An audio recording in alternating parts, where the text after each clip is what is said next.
Welcome to the Latest.com show. I'm Igor Daris. Joining us from Canada, he's a staff writer at Latest.com and a contributor at Issue Hawk. From Toronto, Eric Carrier. And he's a military vet and Latest.com senior political analyst. From Pittsburgh, Josh Patton. And he's a 24-year veteran of the U.S. State Department and the author of We Meant Well. From New York, Peter Van Buren. Last night we saw the final debate between Hillary Clinton and Bernie Sanders right ahead of the Nevada caucuses and then the South Carolina primary. It was first time a lot of people looked at Bernie Sanders as like a serious candidate after that big win in New Hampshire. Josh, did he do well enough in this debate to prove that he is a serious challenge to Hillary's long perceived inevitability? Well, it depends. It depends on the premise that you set up. If this is the first time people are like really listening to what Bernie's saying, then he did admirably. He did very well. But if they have been listening and now take him seriously and go, okay, I want to hear more, they were disappointed because he, again, which I think is a very deliberate and not unsound strategy. He is the most on-message candidate I've ever seen in my lifetime. Like he, even his targeted appeals to or targeted answers on sort of racial questions is just his stump speech with some, statistics about black economics and criminal justice thrown in. Again, he did well though. Like, Bernie never does poorly. He is always Bernie, and that's sort of what is the key to his success. But if voters are looking for more, they're not getting it yet. Yeah, I think it's interesting what's happened with Bernie. Any time he has like a bigger audience, we saw this in Iowa, we saw this after his big win in New Hampshire, he goes long and he just pretty much repeats his basic fundamental stump speech. And I guess if you were a new voter, that would be great. But Eric, does it hurt him among, Democrats who have been watching the process for months now and they really haven't heard anything beyond Wall Street greed and, the basics? I think so, because especially now with Hillary Clinton, she's picked up on that and she's starting to really hammer him on those points. And he always counters with, as Josh was saying, statistics and his basic arguments, but he never really gives an impactful answer on how he's going to accomplish any of that stuff. And that is starting to hurt him. And I found, especially in last night's debate, that he was on the defensive most of the time. And there was many times where he could hammer Clinton back on a point, but he almost got so passionate and upset with the way the conversation was going that he would get lost in his thoughts and kind of ramble on about something about Clinton, Wall Street, or whatever the specific topic was about. And I think that's starting to hurt him because he's too much on the defensive and not putting the pressure on Clinton when she does have quite an extensive history that he could be targeting better. Peter, if you were, let's say, advising the Sanders campaign, would you tell them to keep doing it to keep repeating the basics because you're getting a new audience each and every time? Or, would you want him to go deeper? Because we've seen Hillary go really deep on a lot of stuff. Yeah. Well, first of all, I've looked at there's a lot of polls out. Slate did a poll. Washington Post did a poll. New Jersey, Syracuse, Fox did a poll. Every single one of them showed Bernie won the debate with big numbers, 80%, 90%, significant. Well, if those are online wins. polls. I mean, online polls do overwhelmingly tend to. Sure, we understand that. As far as advising the Sanders campaign, I would, in fact, advise him to do pretty much what he is doing. First, he is picking up new people every time he takes one of these forums, and they need to hear the basics of Bernie.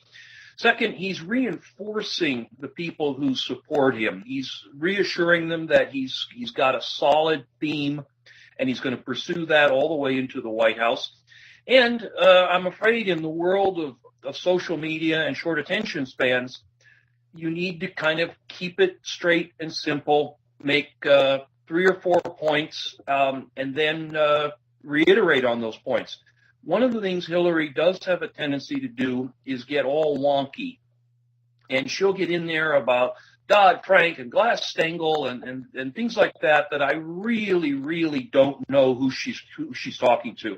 I mean, I consider myself relatively read into politics, and every once in a while I can't really follow where she's going on some of these things. I think what's interesting about Bernie is he's kind of like almost like a rock star where he's playing the greatest hits and the audience is like singing along. When he asks what the average donation is to the Sanders campaign, everyone in the audience yells $27. When he says, "Are you ready for a radical idea?" they go nuts. So I don't think we've ever seen that really outside of maybe someone like Donald Trump. But okay, so the first part of the debate yesterday was focused largely on Bernie and whether or not we can afford all of his ideas. There's Medicare for all, there's free tuition, and especially because he keeps saying that he can pay for a lot of it by closing these tax loopholes, making corporations pay their fair share, and that's great. It would contribute a significant amount of money to the economy, but it certainly wouldn't even come close to paying for everything he's talking about. Josh, can we really afford Bernie's free healthcare and tuition policies?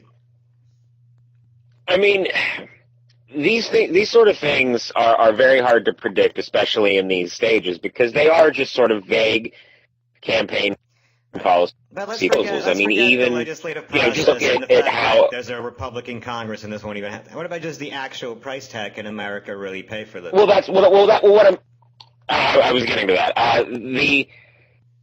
The plans as they're put forward make estimates about how certain things would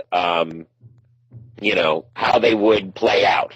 And the analysis that came out with Bernie's plan done by his people estimates that it will be incredibly effective at cutting costs. And if it does cut the costs enough, it's essentially paid for. There's some tax burden problems with the payroll tax, but that's kind of another thing.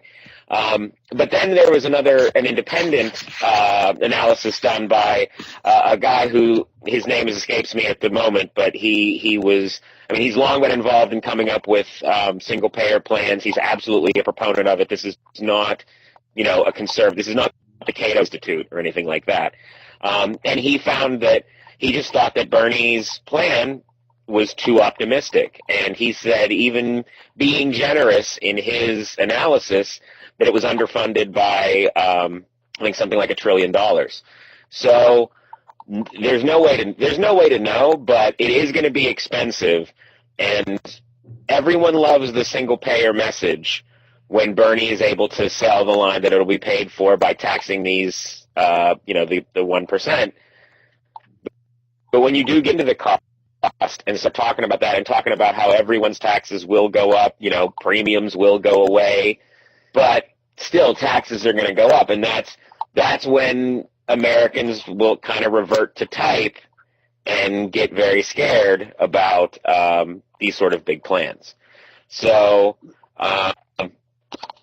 it was a fair question, and I don't think that Bernie effectively answered it anyway, or at least with any more specificity than he has in the past, which is to say not much. Peter? I think Josh, makes some good points there, but I'm going to step aside from whatever. Oh no, man, it's all up. But I think leaving aside what the American voters can be manipulated into believing or not, there's some very basic things to talk about with single payer, and the most basic of all is everybody else in the world that matters has figured out a way to do it. Japan, Germany, France, the UK, Argentina, the list is very, Canada.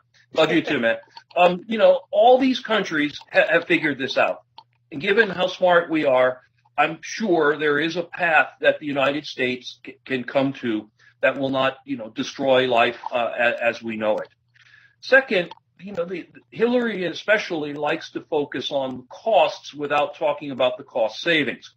Absent Eric, who lives in the socialist paradise of Canada, most Americans either do without health insurance or they pay an awful lot of money for health insurance. I know I do.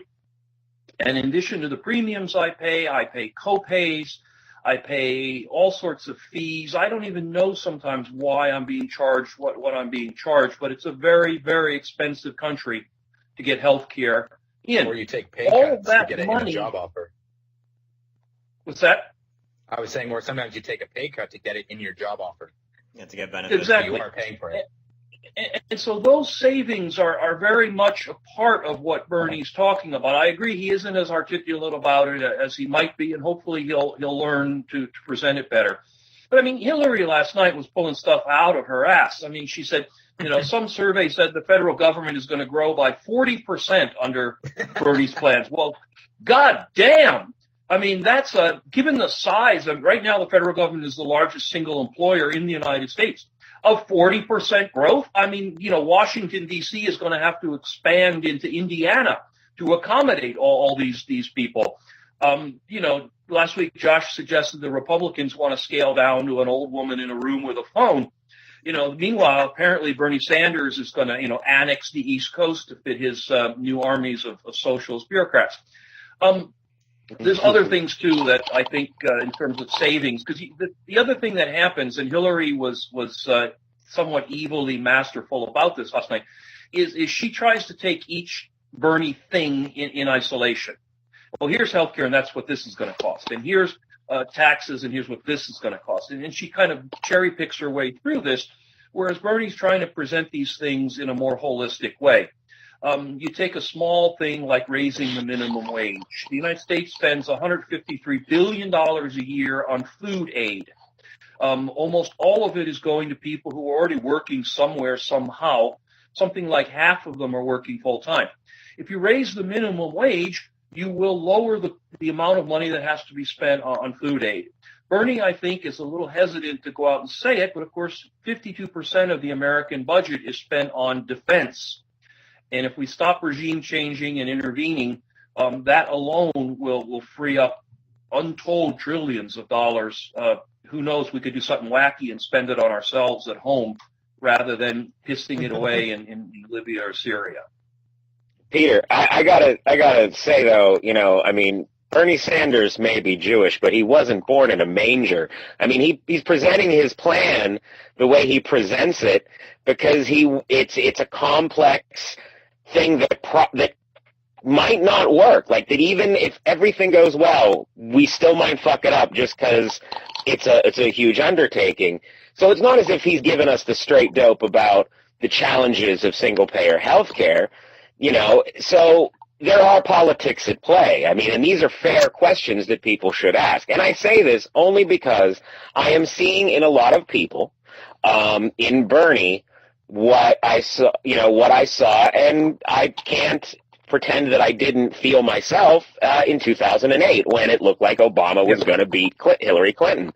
So it was. I think that while Bernie is a serious candidate, and it probably, the most forthright candidate that is in the race currently. He's not beyond political sort of manipulation, but I mean that is politics. He's going to sell his plan the way he can, and he's doing it well on the surface, but when you start digging in and asking questions like they did last night, he gets caught up in the weeds, and he needs to have a better answer than that if he's going to keep this going throughout the primaries and then on into the general when the Republicans, I mean, they've been experts at fighting socialized medicine for, 60 years now? Sure, and he's going to get his messaging together or he won't. I don't know. But, the thing is, and this was a theme of Hillary's last night. In fact, it was almost her core theme, which is, since none of this is probably going to work, we better not even try anything and vote for me so that nothing changes. I mean, saying in advance something may not work hard to fit on a poster. Is really a piss-poor reason to not try. And that's, I think, what disturbs me. 2008, I was on the Obama train, same as everybody else. I think if I not to stretch the thing too far, because I get the Bernie, was not born in a manger, though Jesus was Jewish at birth. Bernie has decades in politics working on these same themes. In 2008, Obama hadn't been in politics long enough to need a second shave. And I think, had it not been coming off of the George W. Bush era, I don't know that he would have had the success that he did. All that said, the bottom line here is I think we should ask Hillary the same questions we asked Bernie about how stuff is going to get paid for. And I think we should not fall prey to the argument of, well, there's probably no way to make it work, so we better not even try. Let's just sit here in the dark and wait for the apocalypse. I think it's when you brought up Obama, Hillary keeps saying that Bernie keeps making promises that he can't keep, but Obama made lots of promises that he hasn't kept, won't keep, whether you're talking about Guantanamo, ending the wars, whether you're talking about even the ACAs, if you like your health plan, you can keep your health plan thing. It hasn't hurt him among Democrats. In fact, he has incredibly high favorables, which is why Hillary has been so full of praise for Obama. So, Eric, is it the negative really that he's making big promises, or is the negative the person that's not even want to fight for a party's ideals? I think the negative is on Hillary Clinton. You have to remember, too, she never even took a stance until Bernie started going all progressive. For the longest time, Clinton shied away from everything. She never gave honest answers. It's Bernie who's pushed her to be more of an actual legitimate candidate, and whether she likes or not is still the question. I find it coincidental, too, that, she ran against Obama in 2008. She probably hammered him on the same points, and suddenly now she's acting like he's an angel. It's just, it's total campaign bullshit. And I'll go with the guy who has stood by his guns for over 30 years versus a lady that flip-flops every other week. Yesterday during that debate about how much you would raise the size of government, Josh, she said, $100 billion. That's not like, if you just kept spending levels as they are, it would go up more than $100 billion by the next budget year. Is this really the progressive icon that we're looking for? No, I don't think so. And I think what the argument's really about, I think, is not so much about ideals, because I can't for a second think that Hillary Clinton and Bernie Sanders don't both legitimately, as legitimate as a politician's feelings ever can be, want to give health care to as many people as they possibly can. I mean, say it's civic altruism, say it's they want a dope-ass legacy. Either way, I believe that they both want that. It's too hard. Well, now we're getting into the campaign part of it, because does anyone here think for a second that if the superdelegates don't give Hillary Clinton the nomination, and Bernie's huge numbers of supporters are pissed, she isn't going to come out on the convention floor and say, single payer, Hillary care, it's coming, 2017. She'll do that, and I think it comes down to political strategy. Clinton and Bernie, I think, are fighting the same fight, but Bernie wants to come out and say, fuck you, we're going to do this, but I mean that in a nice way. And Clinton is going to come out, and she is going to do and say whatever she needs to do to get the position to then do what she wants to do, which either is good or isn't good. That's a matter of opinion. So I think that Clinton's tactic of we can't get this done is just it's the only way that she can fight that thing without completely adopting his position and then just looking like, she has no ideas of her own. So I don't know. And I think that she is, as Peter said before, she is an evil mastermind. And we're in South Carolina now, and that's where the gloves come off and the keys get put through your fingers. Hillary hitting him on trying to dismantle Obamacare is genius. I mean, first of all, who would have thought that any Democrat would ever run on Obamacare? But she is, and she's hitting him by saying she wants to undo everything that he accomplished. And it's such an effective argument because people are like, hey, wait a minute.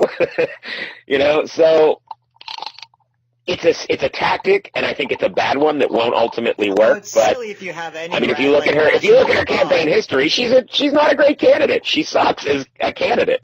It's just, it's ironic to think that if you put whatever Bernie wants to a vote, that miraculously by putting that bill on the floor, you're just abolishing the entire new health system we just created. But all right, let's move on. Another theme in all these debates has been Bernie's weakness on foreign policy, and I think yesterday was probably his strongest debate yet. But Peter, was it really strong enough to alleviate the concerns of those voters?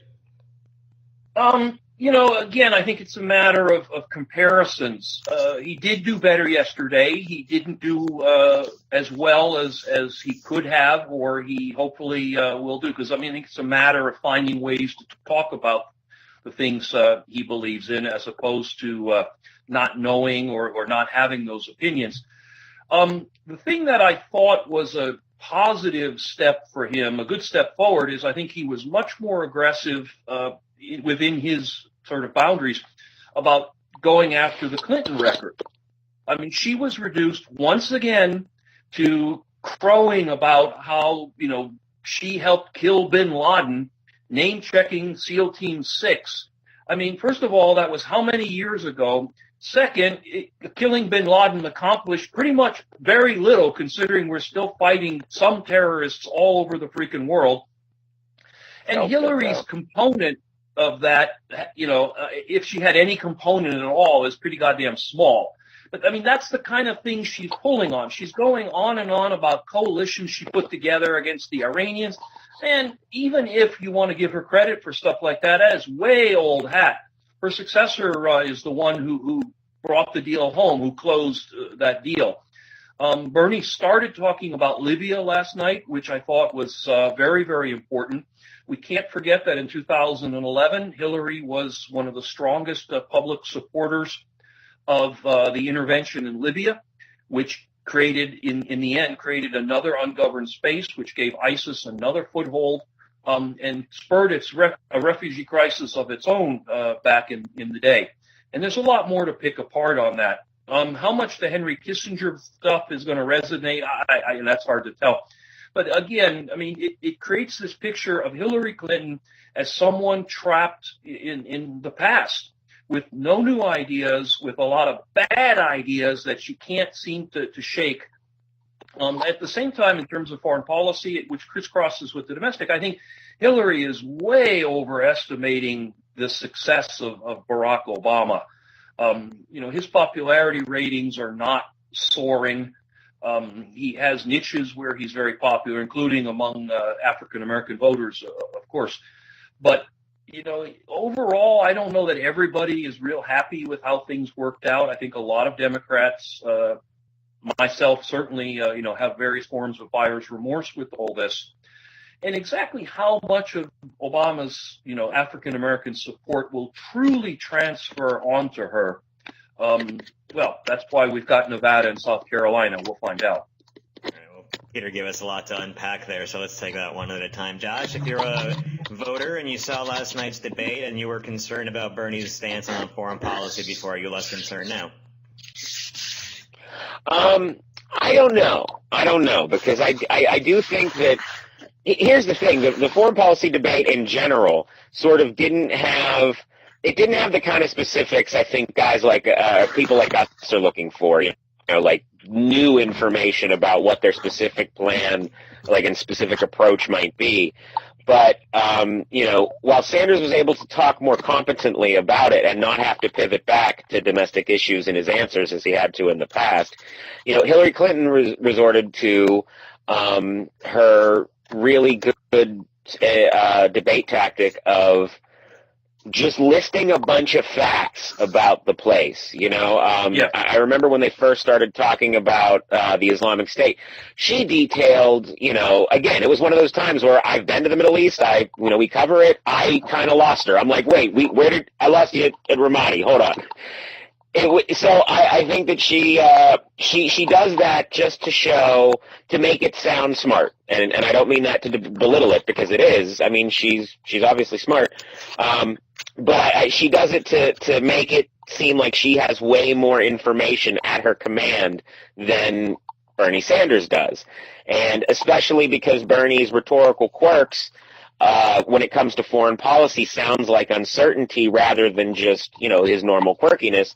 I think that hurts him. But, foreign policy, especially right now, I don't think it's that big of a deal. It's going to maybe not get Bernie some of the superdelegate support he might have gotten if he came out and if he had been the one listing the different locations.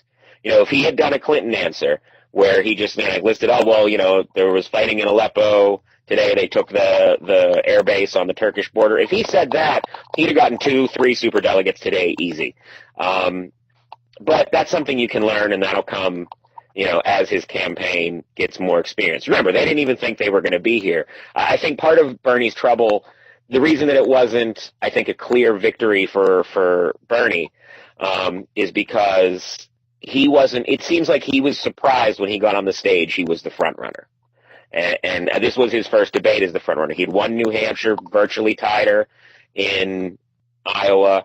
It's he was the one that they sort of went at first, whereas normally that's a Clinton position, and so he's able to come in and hijack the questioning. But when it was thrown at him, he didn't seem quite ready to approach it that way. But that'll change for the next debate, I Sure. imagine. And I do think that we did learn a lot, too. Like, Bernie did say some new things, the Kissinger thing notwithstanding, which was a good slam, and I'm not surprised that he did it, because I remember when she said Kissinger last time, I had to pause. I was like, we're cool with Kissinger now? I don't... Voters really understand the impact of Kissinger. Like, I do, because I studied history, but most people might they probably think he's just that delightful old man from that one Colbert video where he was dancing around. The one thing that I think is really interesting, and this is the issue I think that Sanders could maybe really chip away at Clinton's support, is with the regime change thing. Again, he brought up Libya and sort of it making that issue about their stance on regime change. Clinton's not going to come out and say that she won't do it. I think that's a core part of her governing style, because that was sort of how her husband did it, and they are of the sort of the same I can't think of the word, ideals perhaps. I think that's where he needs to tag her, is more in this like regime change idea and war, because with anti-war sentiment, that's his ground to take. I think it's ironic how that she's touting this Henry Kissinger relationship when she needs to win over young voters, she needs to win over, independent voters, she needs to win over now recently women voters, black voters, what group there is going to hear her say Kissinger and go, oh, that's my candidate. But the other thing it underscores is, like, it's small potatoes, but she says it like, A, it's going to somehow help her with all these groups, and B, she thinks it's not even going to be a controversial statement when she says it. There's a lot of people on the left that would call him a war criminal, and I think any complete analysis would point to that. Doesn't this kind of underscore how tone deaf this campaign is and how tied to the Washington elite it is? And isn't this the reason that she keeps sliding again, just like she did against Obama? Well, to me, it's the definition of an establishment candidate, that she's touting Cold War era figures in a modern debate where most of the policy is focused on progressivism and pushing social policy. It just shows how outdated she is. And as you're saying, I have no idea who she's trying to appeal to by making those kind of claims, because, maybe like the 60, 70-year-old voters, but I think like the majority of the ones you need to win over, especially now that Sanders is better, are the young voters and the ethnic voters. And none of those people are going to give an absolute shit about Henry Kissinger. Yeah, Peter, why is she touting this? Because this is a guy, sure, he's a respected figure among State Department heads, but this is also a guy responsible for installing dictators, carpet bombing countries. Yeah. I think a large part of it is Hillary. Whenever she goes off the talking points, she loses her audience. She really doesn't know what she's talking about unless she's kind of on her pre-rehearsed message. We'll get to it, but that's why her clothing remarks have gotten a lot of praise in the media today, because they were memorized and she was just reading them, and it didn't matter what was going on around her. She lives in a bubble, a bubble that was 30 years in the making, a place where people like Henry Kissinger and Madeleine Albright, still matter. This does nothing but draw the contrast between her and Bernie Sanders that much sharper. Bernie is talking about issues that are on the minds of people, very much on the minds of people today. Hillary is pulling these examples out of the dustbin of history. Whether you know anything about Henry Kissinger or not, you know that he's practically dead and hasn't done anything for 30 or 40 years that matters. And it sends a message. Yeah. It sends a message about what kind of person she is and what kind of way of looking at the world she's going to bring forward. And if I could that interrupt you, Peter, does I'd like to make a point kind about of, Sanders real quick. Sorry, not to yeah, cut you off, but like if you look at Sanders in contrast, he's meeting with like young rappers like Killer Mike, and he's really getting in it with the young people and appealing to them. Whereas, as you're saying, we have Hillary Clinton meeting with like the 90-whatever-year-old Henry Kissinger. Killer Mike would make an excellent ambassador to the United Nations, I think. Well, I mean, look at Hillary. Look at the crude, embarrassing stuff. I mean, she goes on the Ellen show and does the nay-nay. Or she's making jokes all the time about selfies. I mean, it's like, whoa, that is she's so not. Right, I mean, it's really uncool. She doesn't want to answer a question. Yeah, I love it. It's my favorite. You really get this. I'd kill you if I could. Yeah, I mean, it's like when I go out to the the clubs and try to hit on 20-year-olds. I mean, it comes off basically the same way. So, are we down and hit with the Kanye? I mean, you can't fake it. You either can do it or you can't do it, and she's not able to do it. I just want to throw in one addition to the stuff Josh was saying about the way she answers these questions, reading off these facts. I was struck that she sounds very much like an undergraduate who gets called on and doesn't really know the answer. So, I mean, she's just going to throw out a bunch of facts and hope that one of them is right, or the professor gets bored and goes on to somebody else. And that's kind of what you get out of Hillary. That's a great analogy, Peter, because she can't, you ask the question and she responds in a way that lets you know that I may not know the answer to your question, but I've read the fucking book, okay? I'm sorry, sir, I'm not prepared today. She just can't pull that off. She's not able to admit it to herself. And if you listen closely, the questions where she does that tend to be the ones that are less likely to have been prepared for. It's not a very strong performance. And if you look, I just, while Josh was talking, because I don't really pay attention, I was just looking. Newsmax has put up a new survey that shows that right now Clinton has dropped to from 50% last week to 46% nationally. Sanders is up to, and they're within 7 points of one another, practically within the margin of error nationally. So there's a lot going on out there, and the trend lines are not in her favor. You'd think at this point someone would be suggesting she try something different. But that's the problem, because she will try something different. Yeah, it is kind of rolling downhill. Well, one thing that she keeps doing, like you mentioned earlier, is just wrapping herself in Obama, just like, I'm going to wear his skin and be his third-term president. I mean, okay. Peter downplayed it earlier that Obama has strong approval or favorables among the black vote, but how strong is it? Peter, Eric, do you think that this can hurt Sanders, that she's painting him as the anti-Obama candidate among the black voters in South Carolina? No, I don't think so. Like, if we look at the debate the other night, I think Sanders had a good answer. He said, I may not always agree with Obama. I respect him, but as a politician, it's my job to disagree with strategy or policies whenever I think they're hurtful. And, he listed a couple things, and I think that was fine. It really depends how much we see Obama being an African-American as the major source of him earning the African-American vote. Sure, it may have been in 2008, and people may still like him because of that. But if Sanders can make inroads with the African-American community, appeal to them, and he should be able to because his platform is appealing to them in a lot of ways, I think he can start to steal that vote, because Hillary Clinton really has done nothing for black people. Nothing in her platform will do anything for them, and I just don't see any benefits coming from her side. Whereas with Sanders, he has a total inroads with the Black Lives Matter movement if he can find a way to attach to it, because he's much more organically able to connect to it. Yeah, I think it's interesting that what she attacked him for was the Sanders called Obama a disappointment. And I'm not going to speak for black people, but when I speak to black friends, that's, they're very defensive about Obama. But also when the first thing they point to is it has been kind of disappointing how that presidency has gone. Peter? Yeah, I was going to make a joke about four white guys, talking about the black vote.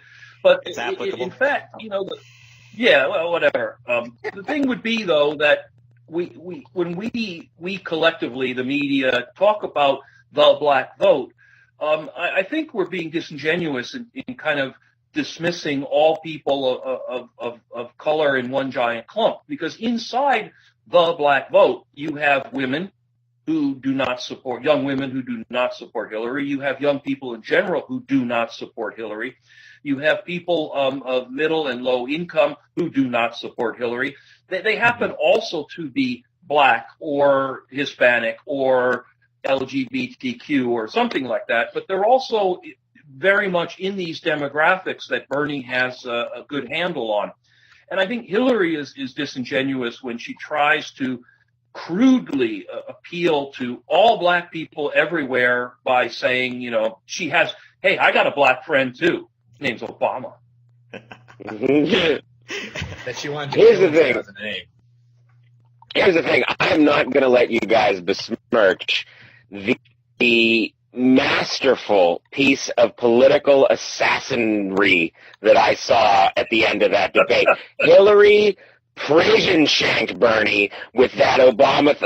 I mean, she couldn't have known that question was coming, but holy fuck was she ready for it? Because, you know, Bernie's like FDR and I forget who was his international guy? Churchill, I think. Churchill, yeah. Did he say Churchill?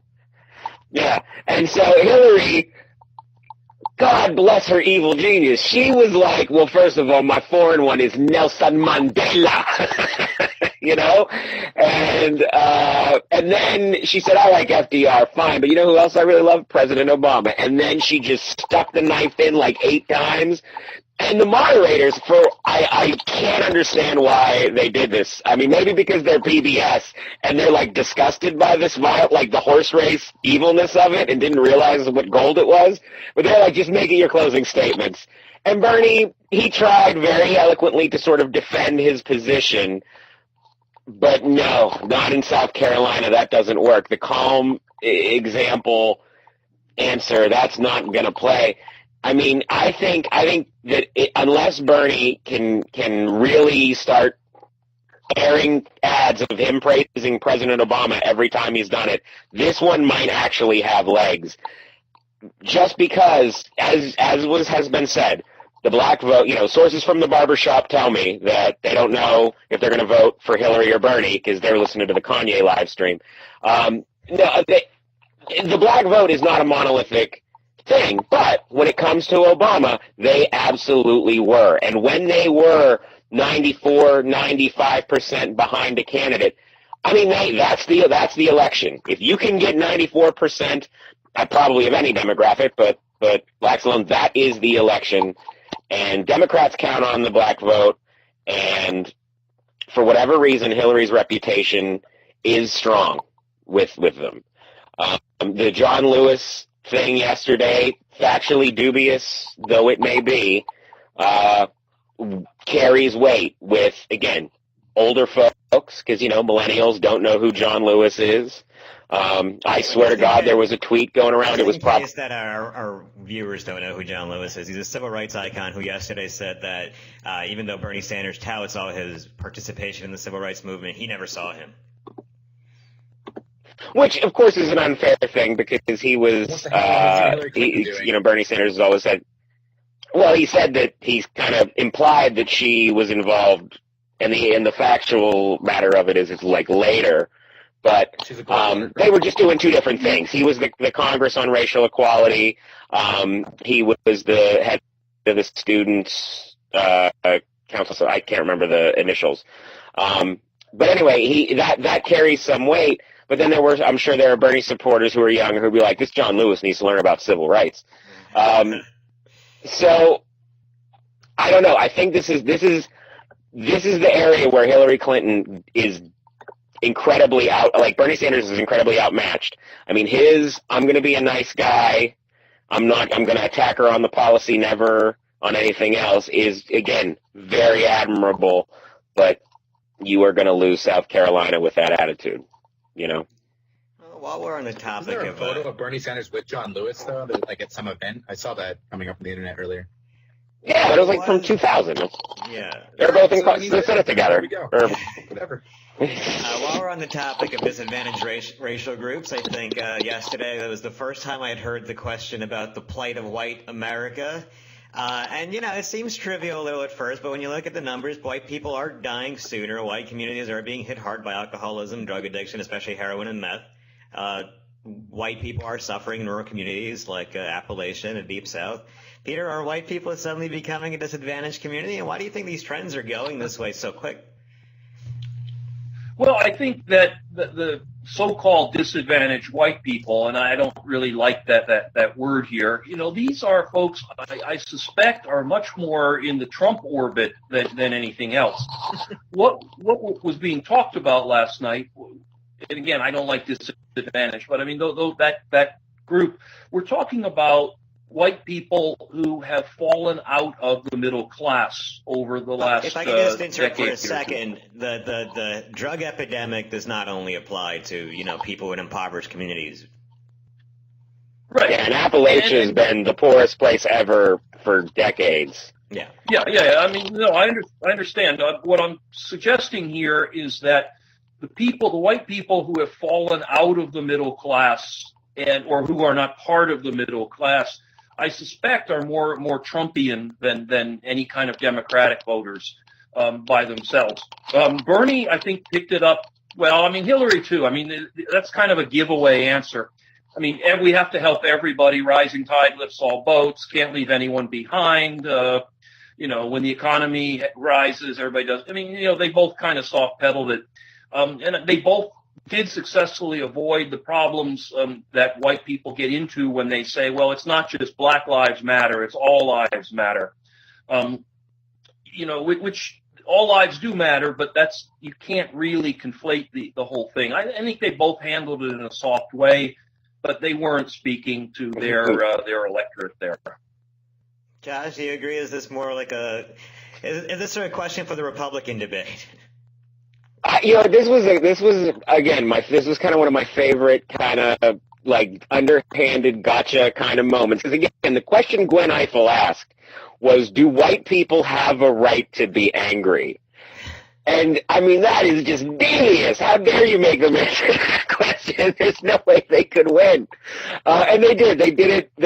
It was funny, and I think the point of the question, and I think the thing that we can really take away, is how utterly unprepared they were to answer it. Again, Bernie was on much better ground because he was able to, pivot to his economic message, which really is sort of about everyone, and that's, so he was lucky there. Clinton, wasn't. I don't think she handled that one so well, and I think that what Democrats are dealing with right now is how identity politics plays into things. Like up in New Hampshire and Iowa, they talked about race and immigration a little bit, but not much. It was about the drugs. It was about foreign policy, free college, stuff like that. Now that they're getting into South Carolina and Nevada, what that means is that's code for, basically, in a sense, racist campaigning where you're, in black churches or at, some kind of, just whatever sort of targeted things they think that certain demographics will respond to. And so by forcing them to sort of try and like reconcile those positions, it sort of shows, I think that's a point for Bernie, because it sort of shows how Bernie's message really sort of is the more broader scoped one, where again, Clinton is just saying what she needs to say to target the votes she wants. Again, not a judgment of whether or not, who's being disingenuous and who isn't. I just think that it is a sort of a campaign strategy, and I think that's what that question really showed us, was how Hillary sort of painted herself into a corner with identity politics, and Bernie was able to pivot successfully to his main message. And let's not forget, Clinton's accents are about to come out. Going to start playing. I can't wait. I hope she does a poem. I mean, for me, like Clinton, she's just like the epitome of like the old plantation owner. Like that's just how. Oh, fuck you, Ken. You called her a slave owner. She's a Democrat, a kind kind of a hero of the She Democratic is Party. an old plantation owner. When she heads into those areas, she's going to play that out. The accent's going to come out. And the black people are going to be like, Clinton's great. Praise Clinton. I'll give a shout out to one of our sister sites, HillaryDaily.com, where today we've got a video I like clip to of subscribe. I love Hillary. Where from 2007, where she's speaking in a black church, and I mean the accent is chicken on waffles, and then I ain't no ways tired. I know she sounds like she's doing a freaking minstrel show up there. There's a YouTube video that shows all her accents like through the years and how like evolved in certain areas, and it's just great. So it's gonna get terrible. See, I didn't mean to say fuck you, Eric. I meant that in the most loving possible way that phrase can be said. But I think, I don't know, it's just the thing that is killing me about the campaign this time is sort of how basically Hillary Clinton, I think we all agree that she has been running for president probably since she graduated 8th grade. I don't know. I assume so. But so I think she has been working her entire life assembling this sort of establishment credibility, because she just knew she was going to be the first woman president, and when it came time to it, she was going to have to work twice as hard as a man to show that she was experienced and whatnot. So she has all this experience, all this establishment connection, and she comes out, and the first thing the Democrats say, after being trounced by President Obama the first time she tries to run, she comes out with all this establishment credibility, and the first thing the voters say is "fuck the establishment," and that's what I think. I think maybe that's where my sympathy for the Hillary bashing comes from, because I just see this woman working her whole life to build the kind of resume or whatever it is to compete on the boys club stage in her mind, like she's. It probably wasn't even going to be this hard.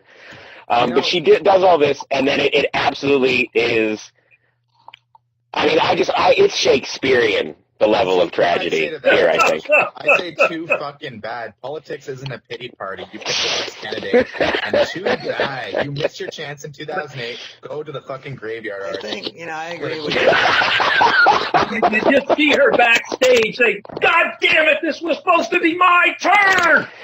Oh, I do. I see her acting like Kylo Ren in that one scene, slashing up the... Right, just slashing away at the wall. Oh, spoilers, sorry.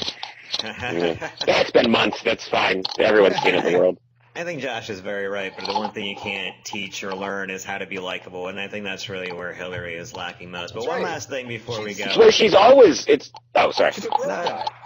Yeah. One last thing before we go. So Josh alluded to it earlier. Things get ugly in South Carolina. Today already, Trump was accusing Ted Cruz of push polling, which is when they pretend it's a poll, but what they are actually doing is mass calling people and just pushing the dirt that they have on the other candidates onto the person on the phone. So that's already begun. And tomorrow night's the Republican debate, 1 week out of the primary. Josh, what do you expect to be the biggest story tomorrow? Do you think it'll get ugly? It's do or die for a lot of these guys.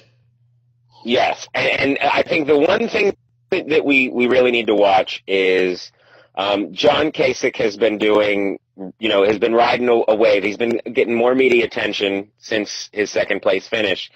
But, the other establishment guys aren't going anywhere. Jeb is bringing in George W. Bush, who, he's got his history with South Carolina. But Rubio also, I read that Rubio essentially hired the guys who did some of the most notorious dirty tricks. The John McCain illegitimate child. What was the other one? The other really good one. Willie Horton, I think, came out of South Carolina. And I think Rubio has those guys, so he needs to. He's the one who needs it the most because he can't actually talk and win people over, apparently. So I don't know. I think it's going to get really ugly, and I can't wait. Frankly, I mean, I know this brings down sort of the spirit of American democracy. Like, we should have higher ideals. John Kasich, Bernie. I agree, fellas. we should, we should rise up to our politics and not let it come down to, but, everybody loves wrestling. Damn, the so. Trumps are funny. Yeah, here's the thing, though. Here's what I'm surprised about. Trump is actually kind of toned down recently, right, guys? Like, he's not. He's hired a social media director. What? Yeah. He called Ted Cruz a pussy this week, didn't he? A what? No, that was before the New Hampshire election. That was. Oh, okay. Well, then it's cool. Yeah. I'm sure we'll see the Bible thumping Trump coming back out soon. Today he signed a baby and promised not to curse anymore. We'll look for that. I swear to God, it's a real story. I believe it. Oh my God, what has happened? Would we have ever thought that George Bush would come back and actually be like a positive effect on the campaign? It's That's why he was move. Yeah, that's why it was Jeb exclamation point. He did not want any, like, he would have taken his wife's maiden name. On the sign. God, though, George looks old. He's looking old. These are all signs of the apocalypse. I mean, the Antichrist walks among us, and these are just, his legions. Ted Cruz is the Antichrist, right? It's true. His face is full of demons, apparently. I have become a new evangelical. His wife's comments. Did you see his wife's comments about his face being the face of God or something? No, that's crazy? not what she said. She said that Ted Cruz, the pious man that he is going to show all of us the face of God. Which is somehow more bizarre. Yeah. Well, he hired us. That's why he's better than Reagan, because Reagan could only tell us to try to touch the face of God. Ted's going to show us her face. Yeah, that's just some shit where they're doing the horizontal. They're doing the horizontal cruise, and oh God, Ted, oh God, Okay, so who emerges out of this next set of primaries? Do you think it's just Cruz and Trump, or does Rubio squeak out too? You know what? I think Kasich is going to surprise some people. He's not going to do great. He's still going to finish third, maybe if he's lucky. Mm-hmm. But I think he's going to do a lot better than people think. Who quits after this? Do you think? Do you think anybody quits? Maybe Carson. Maybe. Well, see, here's the thing. All the GOP guys who are still in now are the ones with the huge war chest. Rubio's got money. Carson, his whole campaign was just a fundraising operation. So, I don't even think they know how much money he has. So he can be in it as long as he wants. Jeb still has 60, 50 million? Loaded. Yeah. So this is the thing that would be insane is that if they all stay in up to Super Tuesday even, you're going to have to start talking about, is there a way for candidates to get, enough delegates? But then again, I guess Republicans do have the winner-take-all system, so. Yeah, after March 15th. I wish the Democrats had that. We're going to check out the debate tomorrow and come back next week, talk about that. Thanks for tuning in. Keep reading Latest.com.